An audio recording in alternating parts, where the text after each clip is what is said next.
My name is Arthur, 32 years old, and I spent 5 years saving for my first apartment in Boston. I never imagined my own mother would declare it a family gift for my unemployed brother Tyler during Thanksgiving dinner. "You need to vacate by Christmas," she announced, like she was asking me to pass the gravy.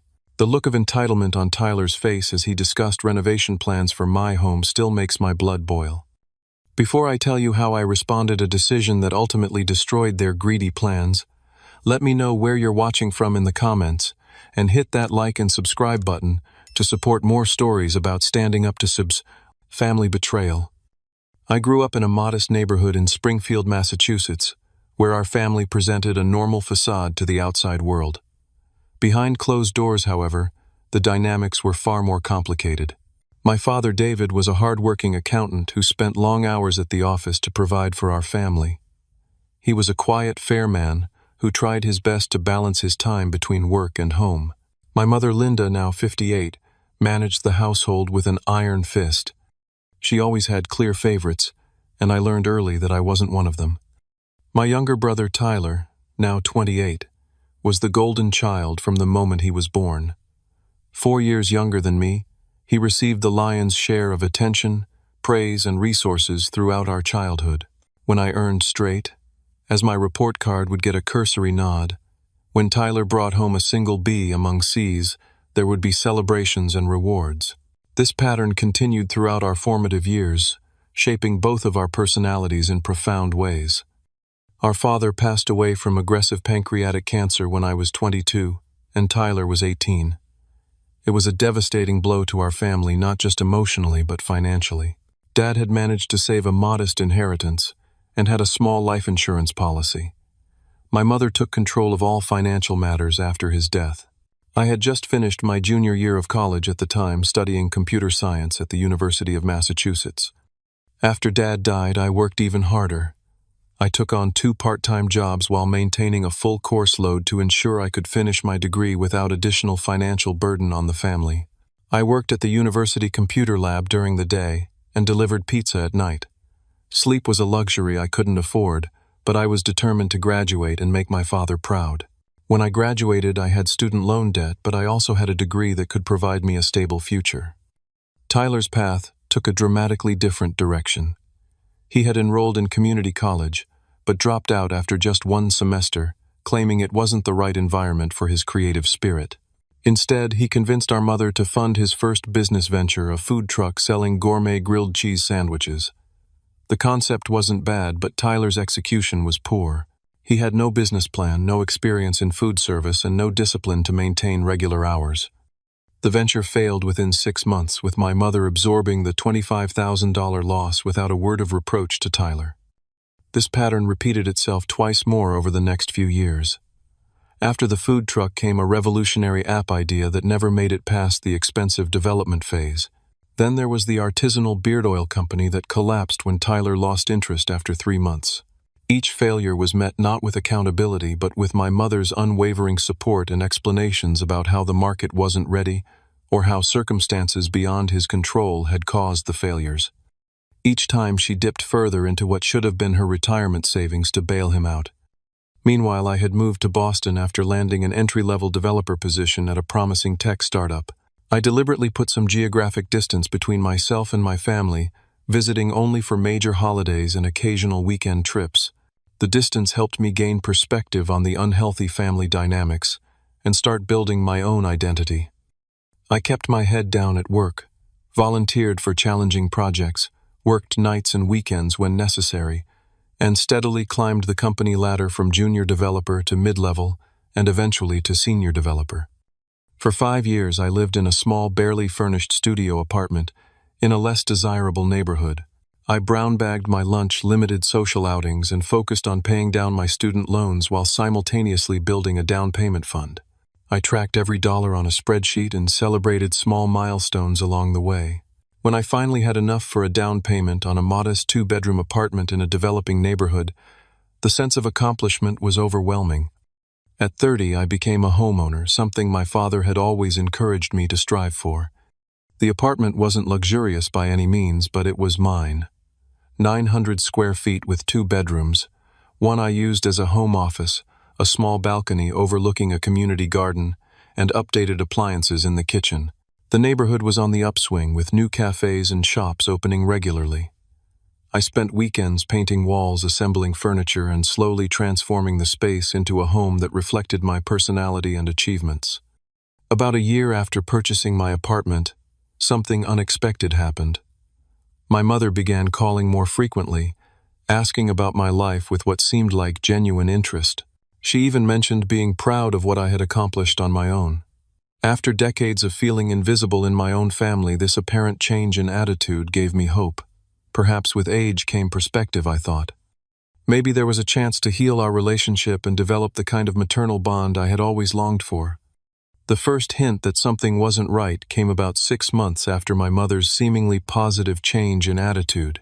Tyler's latest venture, a subscription box service for exotic jerky, had collapsed spectacularly, leaving him with significant debt. According to my mother, suppliers were threatening legal action, and Tyler was facing possible eviction from his apartment.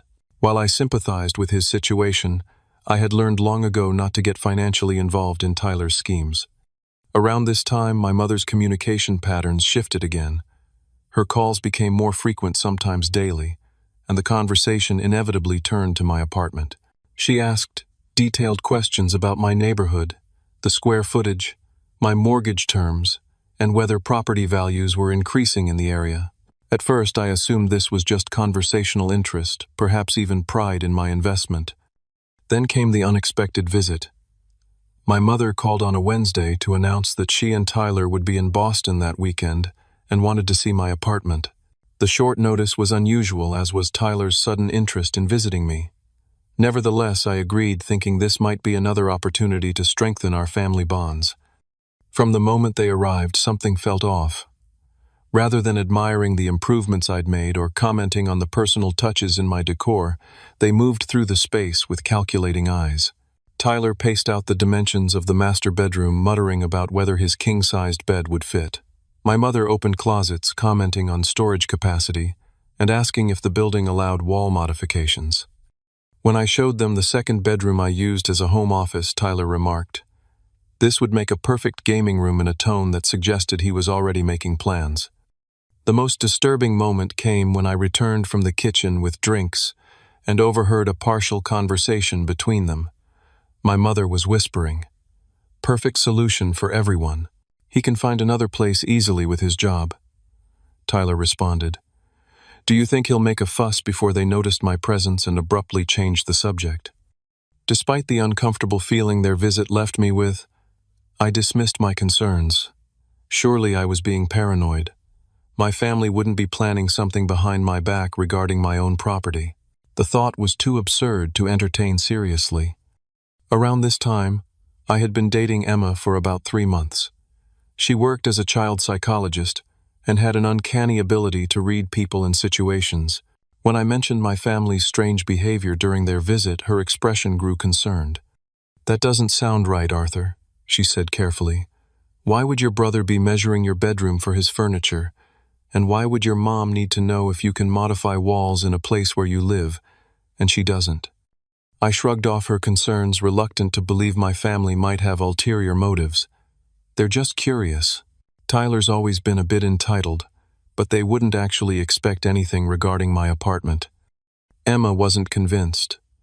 "You've told me about your childhood, how your mom always favored Tyler and expected you to make sacrifices for him. Old patterns don't just disappear. I think you should be careful." That evening, I found myself sharing more about my childhood with Emma than I ever had with anyone else. I told her about birthday parties where Tyler received more presents than me, despite it being my birthday. About school events my mother missed because they conflicted with Tyler's less important activities.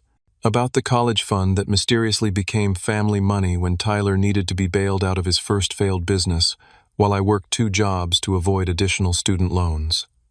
"That's not normal, Arthur," Emma said gently. "That's a pattern of emotional neglect toward you and unhealthy indulgence toward your brother. I'm concerned this apartment visit might be an extension of that pattern." Still, I wanted to believe in my mother's recent warmth. Perhaps she was finally seeing me, finally proud of me. I couldn't bear to let go of that hope just yet. 2 weeks after their visit, my mother called to invite me to dinner when I next visited Massachusetts. Tyler would be there too, she said, and they wanted to discuss some family matters. When I asked what kind of matters, she was evasive, saying only that it was nothing to worry about and family business best discussed in person. I agreed to the dinner scheduled for the following weekend. As the date approached, I received multiple texts from both my mother and Tyler checking to confirm I was still coming and that I hadn't forgotten. Their unusual insistence only heightened my unease. The dinner itself was at my mother's house, and from the moment I arrived, the atmosphere felt charged with expectation. My mother had prepared all my favorite foods, something she had rarely done even on my birthdays growing up. Tyler was uncharacteristically attentive, asking about my job and seeming genuinely interested in my responses. As we ate, the conversation kept circling back to my apartment. How was the neighborhood changing? Was I still happy with my purchase? Had I considered the future value? Then came the more pointed questions. How many years were left on my mortgage? Did I have plans to stay there long term? Or was I thinking of upgrading? With each question, Emma's warnings echoed louder in my mind. By the time dessert was served, my suspicion had crystallized into a cold certainty. Whatever family business they wanted to discuss involved my apartment. I just couldn't imagine the audacity of what they might be planning. Thanksgiving had always been a complicated holiday in our family. As a child, I'd watched my father try to mediate between my mother's controlling nature and the need for a peaceful family gathering. After his death, the holiday became even more strained, with my mother's favoritism toward Tyler more pronounced without my father's balancing influence. This year, however, my mother had been insistent that we needed to be together as a family and that she had special news to share. I arrived at my mother's house with Emma beside me for moral support. She had offered to stay home, giving me space for family time, but something in my gut told me I would need her steady presence. The house looked festive, with elaborate decorations and the rich aroma of turkey and stuffing filling the air. My mother greeted Emma warmly, too warmly, with the forced enthusiasm she reserved for situations where she needed to make a good impression. Tyler arrived shortly after us alone, despite having mentioned a new girlfriend in recent weeks. He gave me an uncomfortable nod and immediately helped himself to the bar, pouring a generous whiskey. My mother's sister, Aunt Judith, and her husband, Uncle Robert, completed our small gathering. The initial conversation flowed with surface-level pleasantries. How was work going? Wasn't the weather unseasonably warm? Had anyone seen the latest superhero movie? Beneath the ordinary dialogue, I could sense an undercurrent of tension, particularly between my mother and Tyler, who kept exchanging meaningful glances. When we finally sat down to dinner, my mother took her place at the head of the table, my father's former position, and clinked her glass for attention. Before we give thanks, I want to share some exciting family news, she announced, her voice carrying a rehearsed quality. My stomach tightened as everyone turned expectantly toward her. Emma's hand found mine under the table, a silent reassurance. As you all know, my mother continued, family means everything to me. And sometimes family members need different kinds of support at different times. She smiled at Tyler, who straightened in his chair. Tyler has had some setbacks recently, but he's ready for a fresh start. And as his family, we're in a position to help him. The room felt suddenly airless as my mother turned her gaze to me. Arthur has been blessed with career success and stability. He's established himself with a lovely apartment in Boston and has the means to find another place easily. Her smile never wavered as she delivered the blow. So as a family, we've decided that Arthur's apartment would be the perfect gift to Tyler, who needs it more right now. The silence that followed was absolute. I stared at my mother, certain I had misheard or misunderstood. Beside me, Emma's grip on my hand tightened to the point of pain. I don't understand. I finally managed my voice barely above a whisper. What do you mean, gift my apartment? It's really the perfect solution, my mother continued, as if I hadn't spoken. Tyler needs to relocate for a fresh start away from his financial complications here. Your apartment is already set up in a good neighborhood with opportunities. You're doing so well at your job that finding a new place won't be a hardship for you. Tyler finally spoke up, his tone suggesting he was bestowing a great favor upon me. I was thinking I could move in after Christmas. That gives you a month to find a new place and move your stuff out. He took a swig of whiskey before adding, "You can leave any furniture you don't want to move. Makes it easier for everyone." I looked from my mother to my brother, waiting for someone to laugh to reveal this was an elaborate if tasteless joke. But their expressions remained earnest, expectant, even as if waiting for my grateful acknowledgement of this arrangement. That's my home," I said, my voice stronger now as indignation began to replace shock. "I bought it. My name is on the deed and the mortgage. You can't just declare it a gift to someone else." My mother's expression hardened slightly, the warmth in her eyes cooling. "Arthur, I know this seems sudden, but family helps family. Your brother is in a difficult position." Of his own making, I interrupted something I rarely dared to do with my mother. "Regardless," she continued sharply, "he needs support now. You're in a position to provide that support. This isn't just about property. It's about what it means to be part of this family." Emma, who had been silent until now, spoke up. "I'm sorry, but I'm confused. Arthur worked and saved for years to buy his apartment. How can it be given away without his consent?" My mother's gaze when she turned to Emma was glacial. "This is a family matter. While I appreciate your concern, these decisions are about blood ties and obligations that may be difficult for outsiders to understand." The word outsiders hung in the air like a slap. I felt Emma stiffen beside me. "Mom," I said, trying to inject reason into this surreal conversation, "I have a mortgage. I can't just walk away from that. And even if I could, the apartment is legally mine. I own it. I'm not giving it to Tyler." Tyler scoffed, setting down his glass with more force than necessary. "Always the selfish one, aren't you? Some things never change." I stared at him in disbelief. Selfish. For not wanting to give away my home that I worked years to afford. "You've always had it easy," Tyler continued, emboldened by alcohol and our mother's evident support. "Everything just falls into place for you. Meanwhile, I've had nothing but bad luck. It's about time some of your good fortune came my way." Uncle Robert, who had been watching this exchange with growing discomfort, cleared his throat. "Linda, surely you understand that Arthur's apartment isn't yours to reallocate. That's not how property ownership works." My mother dismissed his concern with a wave of her hand. "Robert, when my husband died, he trusted me to make decisions for this family's welfare. I'm doing what's best for both my sons." She turned back to me. "Arthur, I've already promised Tyler he can have the apartment. I've given him my word. You wouldn't make a liar of me, would you?" The manipulation was so transparent it was almost laughable, except there was nothing funny about the situation. My own mother had promised my brother my home without my knowledge or consent, and now expected me to comply out of some twisted sense of family obligation. "I'm not giving Tyler my apartment," I stated firmly. "Not now, not after Christmas, not ever. This discussion is over." Tyler's face flushed with anger. "You can't just say no, Mom promised me. I've already started planning the renovations.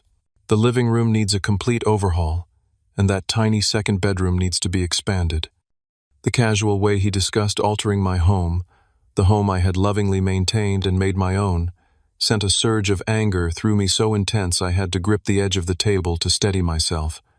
"This isn't about you saying no, my mother," said her voice, taking on the dangerous softness I remembered from childhood confrontations. "This is happening, Arthur. The only question is whether you'll accept it gracefully, as a loving brother and son should, or whether you'll make this difficult for everyone."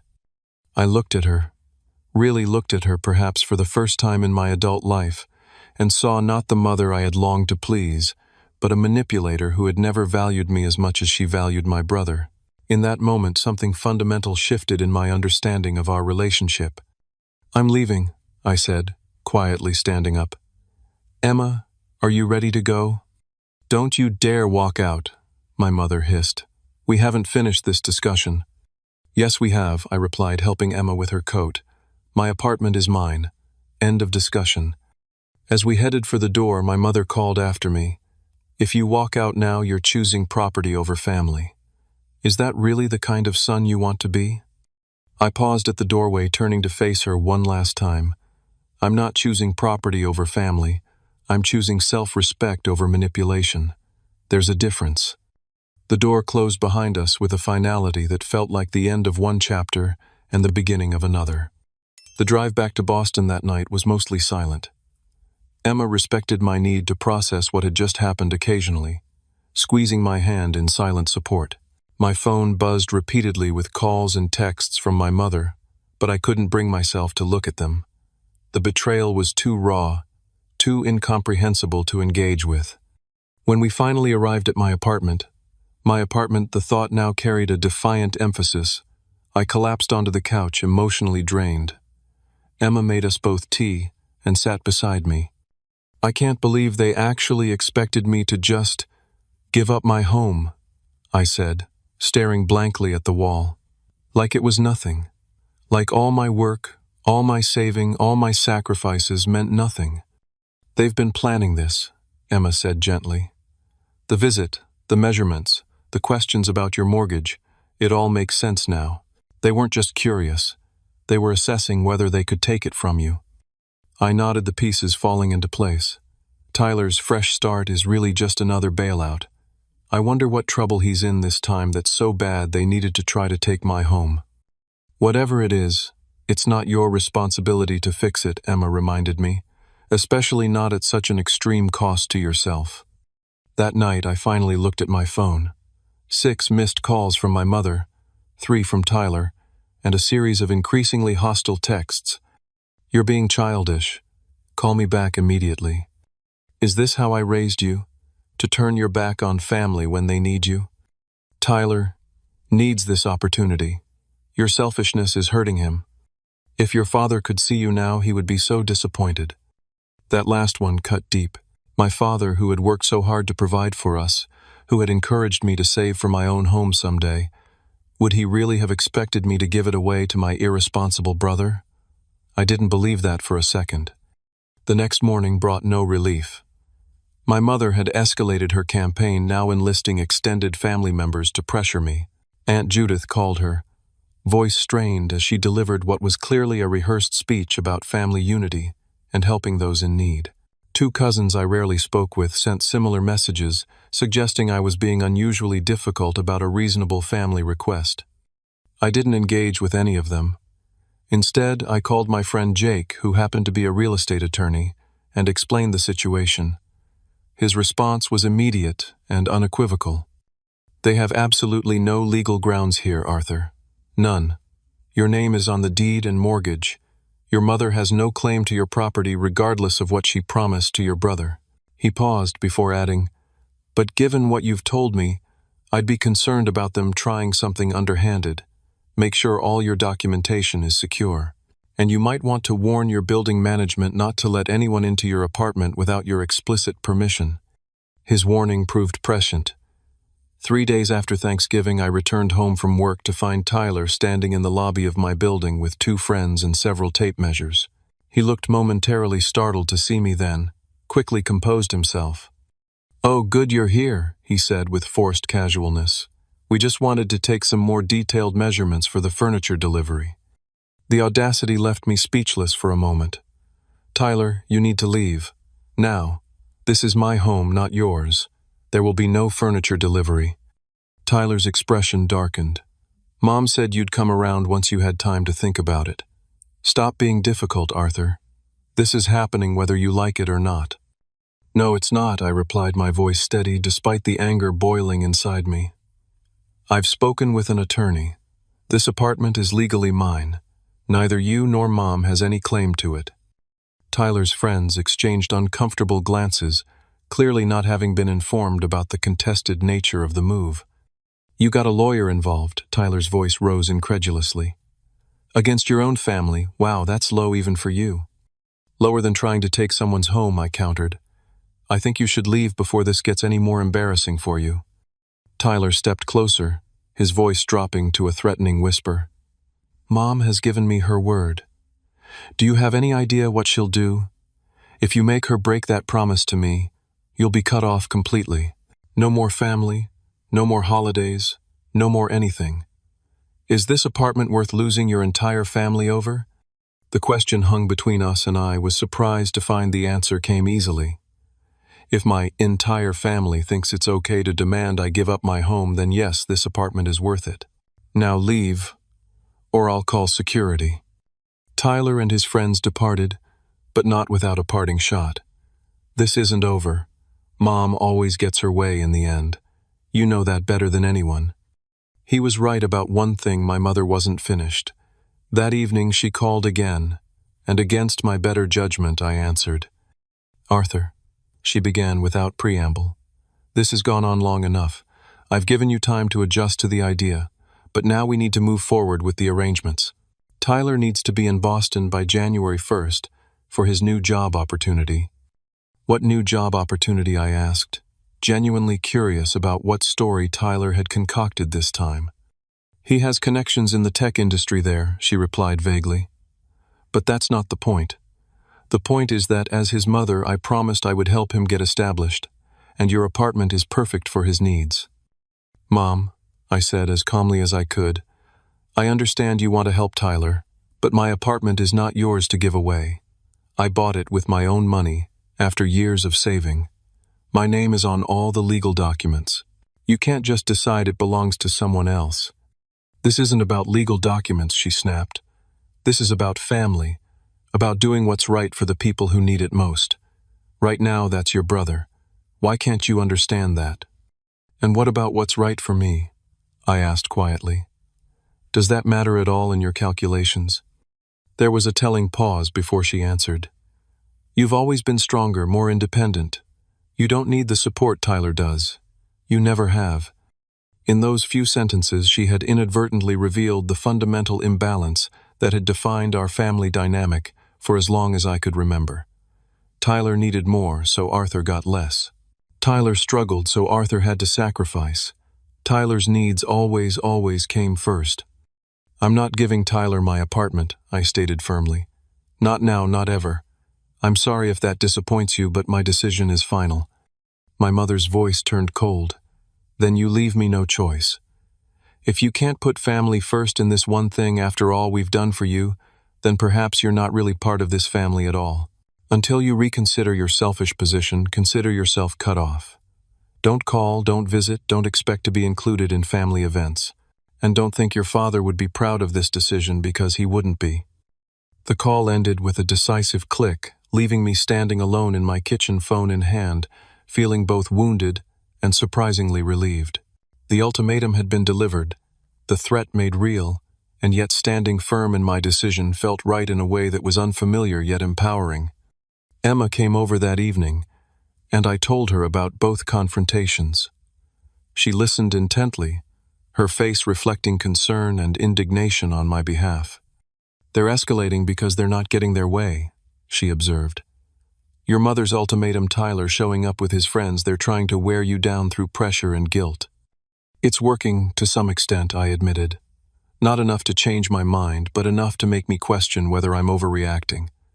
Am I really willing to lose my family over this? Emma took my hands in hers, her gaze steady and sure. Arthur, you're not losing your family over an apartment. You're establishing boundaries with people who have never respected them. There's a world of difference between those two things. Her words resonated deeply, articulating something I had felt but couldn't quite express. This wasn't just about an apartment. It was about years of inequality of expectations that I would always yield to Tyler's needs of my own worth being consistently devalued in the family equation. I'm not giving in, I said finally, feeling a newfound resolve strengthen within me. This is my home, I earned it, and I'm not giving it up because my mother decided my brother deserves it more than I do. Good, Emma said simply. I'm with you whatever happens next. I didn't know then how crucial her support would be, or just how far my mother and brother were willing to go in their attempt to force my compliance. The true test was yet to come. December 23rd should have been a peaceful day. I had taken time off work to prepare for a quiet Christmas with Emma, our first holiday together.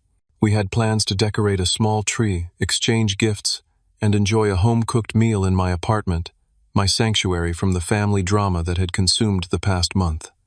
Since the Thanksgiving confrontation, I had maintained minimal contact with my mother and Tyler. Their messages had continued alternating between guilt trips, veiled threats, and occasional attempts at reconciliation that always circled back to the apartment demand. I had stopped responding entirely on Jake's legal advice and had warned my building management about the situation. Emma arrived around 10 that morning with grocery bags full of ingredients for our holiday meal. The apartment smelled of coffee and cinnamon. Christmas music played softly in the background, and for the first time in weeks I felt something close to peace.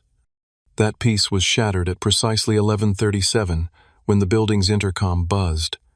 I answered, expecting a package delivery. Instead, the concierge sounded uncomfortable. "Mr. Marshall, your mother and brother are here. They say they have an appointment with you about the apartment. Should I send them up?" My stomach dropped. "Absolutely not. I have no appointment with them. Please don't let them up." "Understood, sir. I'll let them know." I hung up the intercom and turned to Emma, who had heard enough to understand the situation.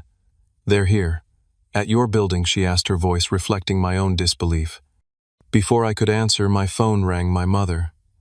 I declined the call, only for it to ring again immediately. After the third declined call, a text appeared. "We're downstairs with the moving truck. Stop this childish behavior and come let us in. Tyler's friends are here to help with the furniture." A cold realization washed over me. They hadn't come to discuss or negotiate. They had come to take possession today, 2 days before Christmas, with a moving truck and helpers fully expecting to enter my home and begin claiming it as Tyler's. "Call," Jake, Emma urged, already pulling out her own phone. "And maybe the police. This is trespassing." I was about to follow her advice when another buzz from the intercom interrupted. The concierge again, his voice now distinctly strained. "Mr. Marshall, I'm sorry, but your mother is insisting on coming up. She's quite determined. She says she has a key." That was impossible.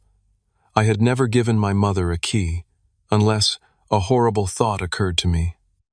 During their visit last month, my mother had used the bathroom closest to my bedroom. My spare key hung on a hook in the hallway just outside that bathroom. Had she taken it then, already planning this moment? "Do not let them up," I instructed firmly. "I'm coming down." Emma grabbed my arm. "Arthur, wait. You don't have to confront them directly. This is exactly what they want. A face-to-face confrontation where they can pressure and manipulate you. I need to make it absolutely clear that this is not happening." I replied, my resolve hardening. "They brought a moving truck, Emma. A moving truck to take over my home. This has gone beyond ridiculous." We took the elevator down together, Emma's steady presence beside me, a reminder that I wasn't alone in this fight. When the doors opened to the lobby, the scene that greeted us was surreal. My mother stood at the reception desk, engaged in what appeared to be a heated discussion with the building manager, who had been called in by the concerned concierge. Tyler directed 3 friends who were unloading boxes from a rental truck, visible through the front doors, stacking them in the lobby. A middle-aged couple I didn't recognize, prospective buyers for my current furniture, perhaps stood awkwardly to the side. My mother spotted me first, her expression shifting from indignation to triumphant relief. "Arthur, finally. Tell these people who we are so we can get started. The truck is on a timer, and we have a lot to move." The casual entitlement in her tone, the absolute certainty that I would comply. Now that they had forced a confrontation, something in me snapped at that moment. Years of yielding, of placing peace above fairness, of accepting less so Tyler could have more. It all crystallized into a perfect clarity. "What exactly do you think is happening here?" I asked, my voice steady and loud enough to draw attention from everyone in the lobby. "Don't be difficult, Arthur," my mother replied, lowering her voice and stepping closer. "We discussed this.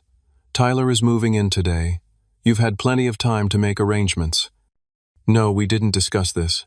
You demanded something impossible and illegal, and I refused. That's not a discussion." Tyler approached, attempting to appear reasonable in front of the onlookers. "Look, we brought help to make this easier for everyone. Just give us the key and we'll handle everything. You don't even have to be involved." The building manager, a professional woman in her 40s named Miss Patel, interjected. "Sir, are you authorizing these people to enter your apartment?" "Absolutely not," I stated firmly. "These people have no right to enter my home, move my belongings, or take possession of my property. They are not welcome in this building." My mother's face flushed with anger. How dare you speak about us that way? We are your family. Family doesn't try to steal someone's home, I replied, keeping my voice level despite the adrenaline coursing through me. I'm going to ask you once politely to take your boxes, your truck, and your helpers and leave. This apartment is my legal property. It is not available to Tyler or anyone else. We're not leaving, my mother declared, drawing herself up to her full height. A posture I recognized from childhood confrontations. I promised Tyler this apartment, and I keep my promises. If you had any sense of family loyalty, you'd understand that. Mrs. Marshall, Miss Patel intervened. I need to make something very clear. This building is private property. Your son Arthur is the legal owner of his unit. If he does not consent to your entry, you cannot enter. If you attempt to do so, it would constitute trespassing, and we would be obligated to call the authorities. Tyler stepped forward, his expression darkening. This is ridiculous. Mom, tell her about our family arrangement. There is no family arrangement, I stated loudly and clearly. There is only an unreasonable demand that I surrender my legally owned home, which I have repeatedly refused. My mother reached into her purse and produced a key, my spare key, confirming my suspicion that she had taken it during her visit. We don't need permission. We have access. This is happening today, Arthur, whether you cooperate or not. That was the moment. Seeing my own mother holding a stolen key to my apartment, prepared to force her way in against my explicit refusal, that I made the decision. I pulled out my phone. What are you doing? Tyler demanded. Calling the police, I answered simply. You're attempting to enter my home without permission with a stolen key. That's breaking and entering. You wouldn't dare, my mother gasped. Against your own family. I met her gaze steadily as I dialed. Watch me. The next 30 minutes unfolded in a blur of activity. 2 police officers arrived, promptly listening first to my explanation, then to my mother's increasingly flustered claims about family property and verbal agreements. I provided my deed and mortgage documents, which I had fortunately gathered based on Jake's earlier advice. The officers were unequivocal. The apartment was legally mine. No verbal family agreement could override that fact. They instructed my mother to return my spare key, which she reluctantly did after several minutes of arguing. They then informed both her and Tyler that they needed to remove their belongings from the lobby and leave the premises immediately. If you attempt to enter this apartment without the owner's permission, one officer explained firmly, you will be arrested for breaking and entering. Is that understood? My mother's response was a meltdown of epic proportions. This is outrageous. He's my son. That ungrateful, selfish boy would call the police on his own mother. After everything I've done for him, this apartment should be family property. His father would never have allowed this. Tyler, seeing the situation was beyond salvage, began directing his friends to return the boxes to the truck. The unknown couple slipped away during the commotion, clearly wanting no part of this family drama. As they were escorted from the building, my mother turned to deliver a final blow. You're no longer my son, she declared, her voice shaking with rage. You've chosen property over family. I hope it keeps you warm at night when you have no one left who cares about you. The doors closed behind them, leaving the lobby in a heavy silence. The officers confirmed I didn't want to press charges for the stolen key, then departed after ensuring I felt safe. Miss Patel assured me they would implement additional security measures to prevent any further attempts at unauthorized entry. When Emma and I finally returned to my apartment, I felt simultaneously drained and electrified. I had stood my ground against a lifetime of manipulation and emerged victorious if bruised. Are you okay? Emma asked, gently guiding me to sit on the couch. I think so, I replied, surprised to find it was true. I just had my mother and brother escorted from my building by the police after they tried to forcibly take over my home. By all rights, I should be falling apart. But instead I feel free, Emma suggested. I considered the word, testing it against the tumult of emotions within me. Yes, I said finally, free. For the first time in my life, I didn't cave to their demands.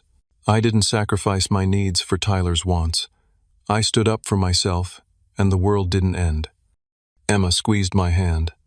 I'm proud of you. What you did today wasn't easy, but it was necessary.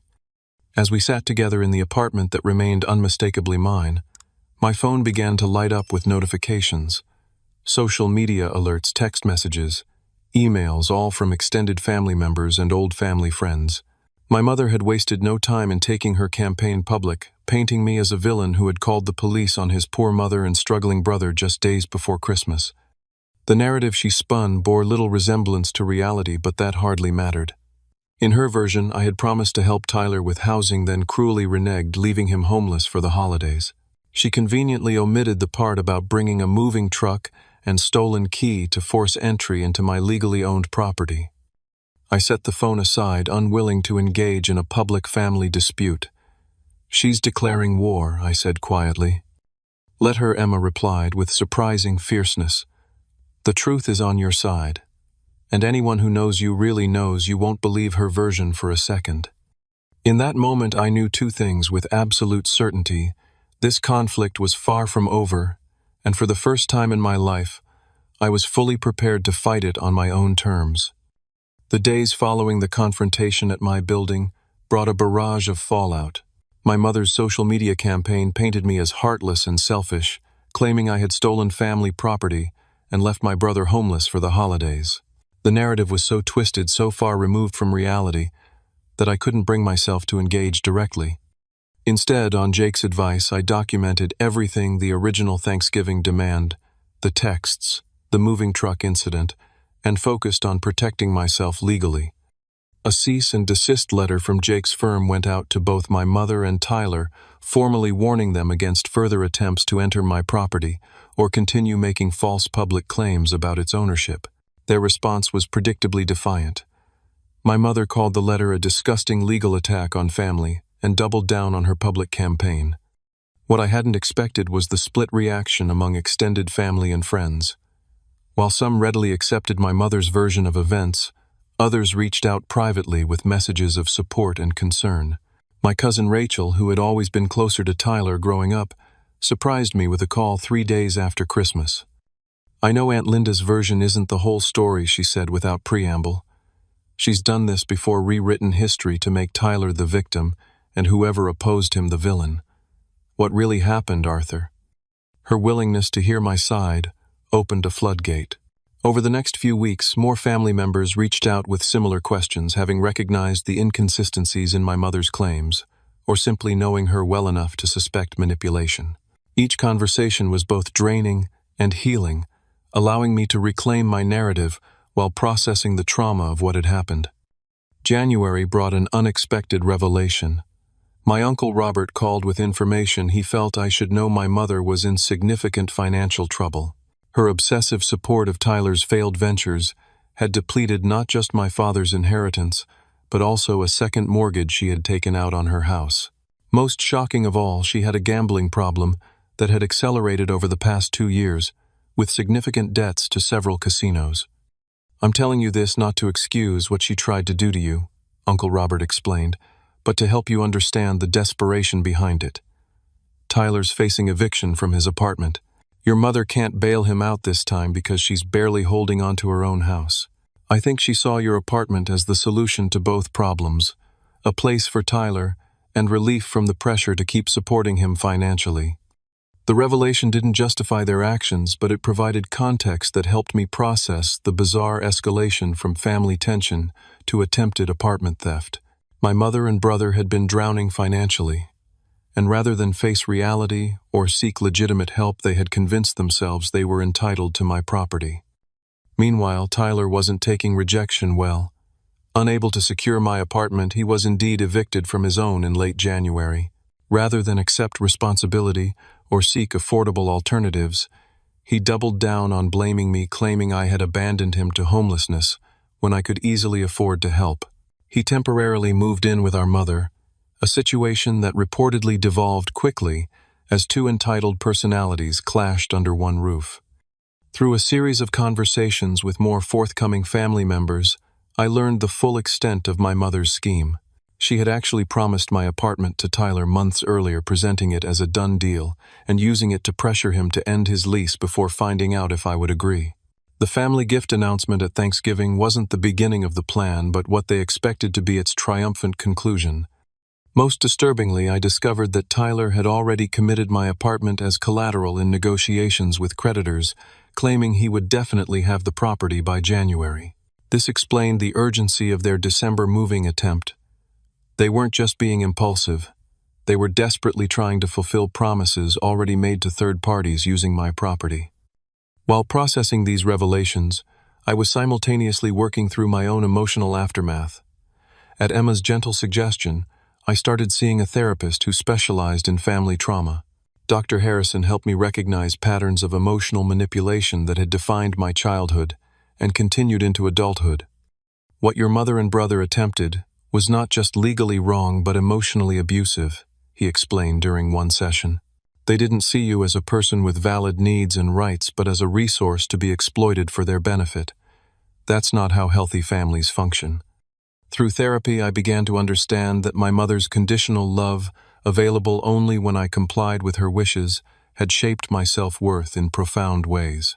I had spent decades trying to earn approval that was never genuinely offered, while Tyler received unconditional support regardless of his actions. The apartment confrontation, while painful, had forced me to break this pattern and stand up for my inherent value. By March, the immediate crisis had settled into a tense detente. My mother and I had no direct contact, though I occasionally received updates through more neutral family members. Tyler had apparently found a room to rent in a shared house, far less desirable than the apartment he had felt entitled to claim from me. My mother's financial situation continued to deteriorate, though she refused offers of help that came with conditions about addressing her gambling. The experience changed me in ways I hadn't anticipated. Where I had once been conflict avoidant to a fault, I now found myself capable of setting and defending boundaries.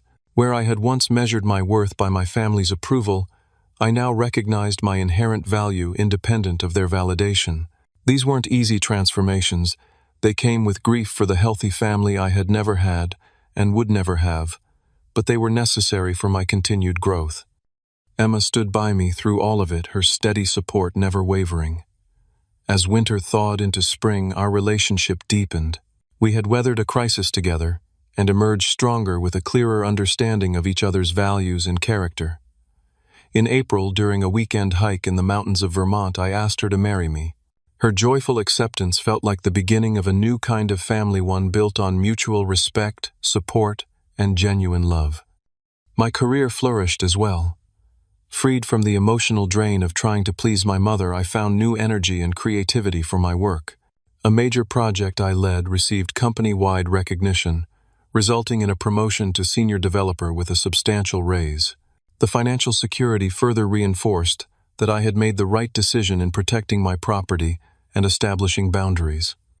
As summer approached, I received an unexpected email from my mother.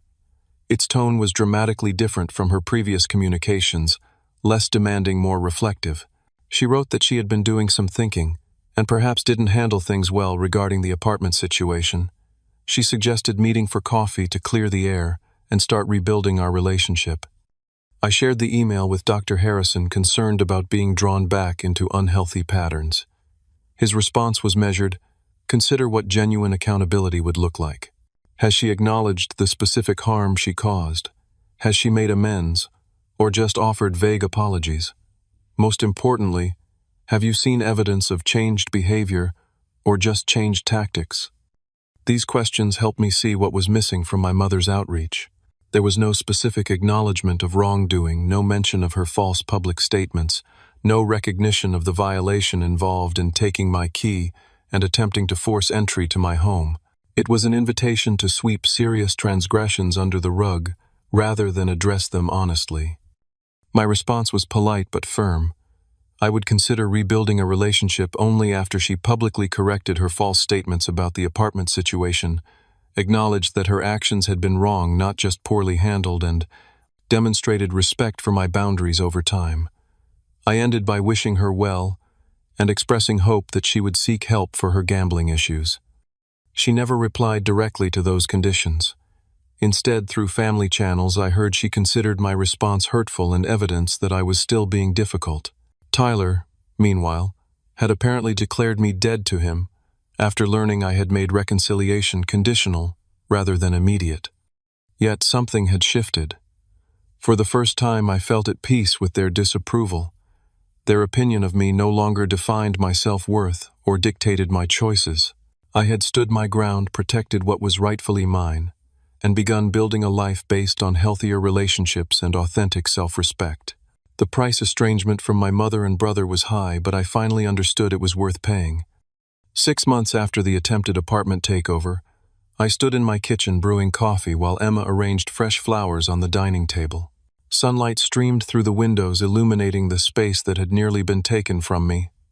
The apartment was still mine, but my relationship with it had evolved. What had once been simply a proud purchase now represented something deeper: my capacity to protect myself, to establish boundaries, to value my own needs in the face of overwhelming pressure to sacrifice them. The journey to this place of relative peace hadn't been straightforward. There had been moments of doubt, nights spent wondering if I had been too harsh, too unforgiving, too unwilling to compromise for the sake of family harmony. But with time and perspective, these doubts had settled into a calm certainty that I had done what was necessary, not just to protect my property, but to protect my sense of self.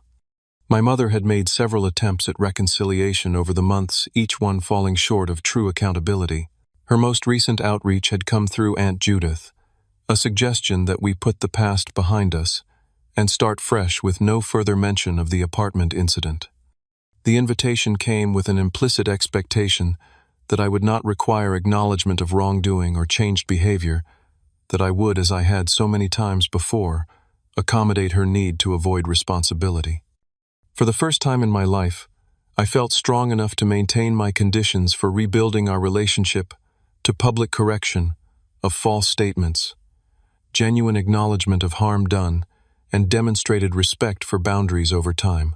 These weren't punishments, but prerequisites for a healthier relationship. So far, she had been unwilling to meet them, preferring estrangement to accountability. Tyler had taken a different approach to the aftermath.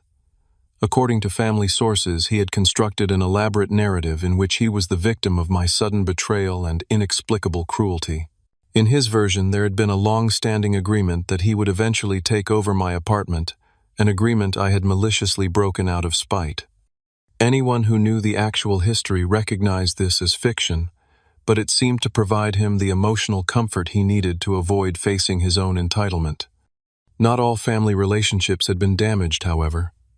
The crisis had unexpectedly strengthened my connections with several extended family members.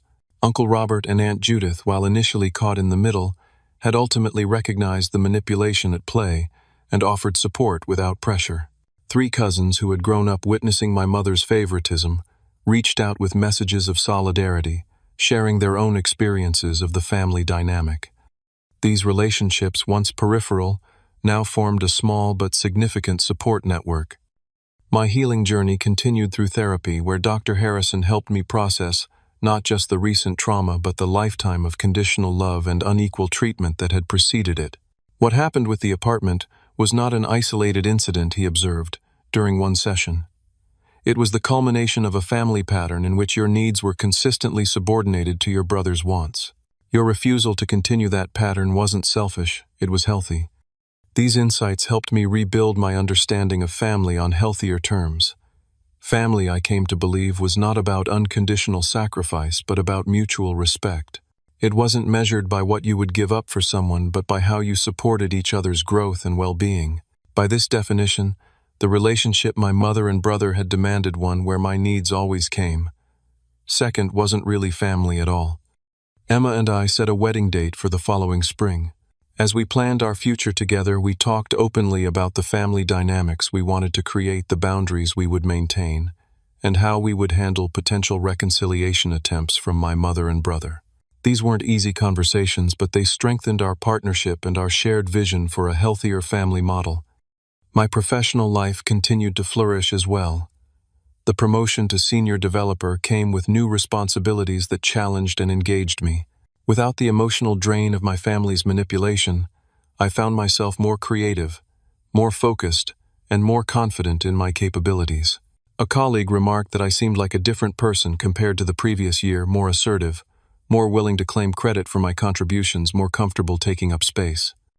In a particularly meaningful development, I joined a support group for adults. estranged from family members. Hearing others' stories of setting necessary boundaries, facing guilt and manipulation, and building fulfilling lives despite family pressure helped normalize my experience. I wasn't alone in choosing self-respect over harmful family expectations, and that knowledge brought significant comfort. As the one-year mark of the confrontation approached, I reflected on the profound changes it had catalyzed in my life. I had lost my mother and brother, at least in the relationship forms I had known, but I had gained something more valuable, a clear understanding of my worth, independent of their validation or approval. I had built deeper connections with Emma, with supportive extended family, with friends who stood by me, and perhaps most importantly with myself. The apartment remained my home, now filled with wedding planning materials, new furniture chosen with Emma's input, and the comfortable clutter of a life being lived authentically. We had discussed eventually looking for a larger place as our family grew, but there was no rush. This space, defended at such personal cost, held special significance for both of us. On a crisp autumn evening, Emma and I hosted a small dinner party for the people who had supported us through the past year. Jake and his wife, Uncle Robert, and Aunt Judith, two cousins and their partners, and several close friends. As we gathered around the table in the home that had become a symbol of my self-advocacy, I felt a surge of gratitude for these chosen connections. "I'd like to propose a toast," I said, raising my glass. "To all of you who stood by me when I finally learned to stand up for myself. This past year taught me that family isn't defined by DNA, but by respect, support, and genuine care. You've shown me what that really means, and I'm forever grateful." The evening flowed with conversation and laughter, healing in its normalcy after so much turmoil. As our guests departed with warm hugs and plans for future gatherings, I felt the final pieces of my new perspective settling into place. Family, I had learned, was not an excuse for exploitation or a justification for unequal treatment. Love that came with conditions wasn't really love at all, and standing up for yourself, far from being selfish, was sometimes the most necessary act of self-respect. These weren't easy lessons, and they had come at significant cost. The estrangement from my mother and brother carried real grief that still surfaced in quiet moments. But I no longer questioned whether that cost had been worth paying. In choosing to protect my home, I had ultimately protected something far more valuable: my sense of inherent worth and my right to be treated with basic respect. As Emma and I settled on the couch after our guests had gone, she rested her head on my shoulder. "I'm proud of you," she said quietly. "Not just for standing your ground back then, but for everything you've built from that moment forward. You're not defined by what happened, you're defined by how you've grown through it." Her words captured what I had come to understand over the past year. The apartment incident, painful as it had been, wasn't the end of a story, but the beginning of one. A story about finding my voice, establishing healthy boundaries, and building connections based on genuine mutual respect rather than obligation or manipulation. That night, as I looked around the home I had nearly lost, and now truly appreciated, I felt a deep sense of peace. The path forward wouldn't always be smooth. There would be more attempts at manipulation, more moments of doubt, more complex emotions to navigate. But I had found my footing on firmer ground, with a clearer understanding of what family should and shouldn't be. What have you learned about setting boundaries with family members who don't respect your achievements or property? Has anyone ever expected you to make unreasonable sacrifices for family? Share your thoughts and experiences in the Sacrifices for Family comments below. If this story resonated with you, please hit that like button and subscribe for more real-life lessons about standing your ground. Thank you for listening to my story, and remember, true family supports your growth rather than demanding your sacrifice.